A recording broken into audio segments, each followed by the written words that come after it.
Well, women have served in our nation's military in every war that we've ever fought. If you look at our newest generation of veterans, our veterans who are coming back from Iraq and Afghanistan, women make up 12% of those veterans. Women veterans number 1.7 million across the United States. Health services research has still demonstrated that most women don't realize that women's health services are even available in the VA, let alone in as many VA medical centers as they currently are. We are very much interested in ensuring that all men and women get to the VA.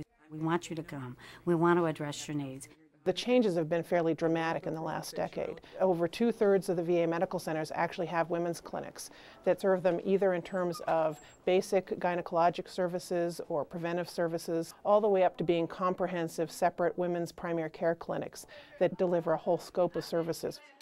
We're currently looking at how we can help the Women Veterans Strategic Healthcare Group put together an implementation plan that puts the best features of primary care with the best features of women's clinics so that the health outcomes for women are improved. Now, with this new generation of veterans coming in, we actually are realizing that there's even more unique special needs that women have that male veterans don't have. Their experiences in the military are unique. Their experiences once they discharge from the military and become veterans are unique. And we want to make sure that we're paying attention to women veterans' unique issues. Now, research has also demonstrated that these women have substantial chronic disease burden and mental health burden. And actually, on average, they have a higher mental health burden than our male veterans.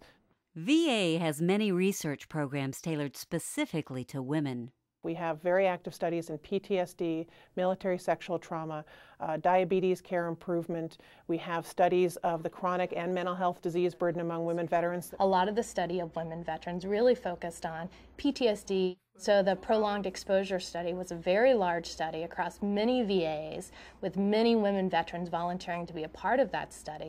The research program for PTSD, the prolonged exposure therapy, which I went through, by the time I was done, I had lots of benefits. Now we have some very strong data from that research study indicating that prolonged exposure therapy can be a very effective treatment for women veterans who have PTSD.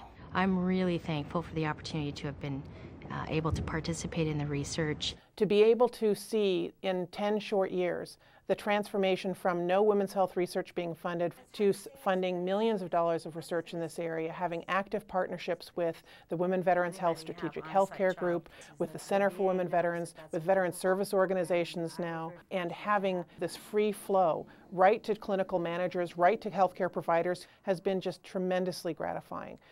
So it's just very exciting to be a part of that transformation and have research be informing each step of the way.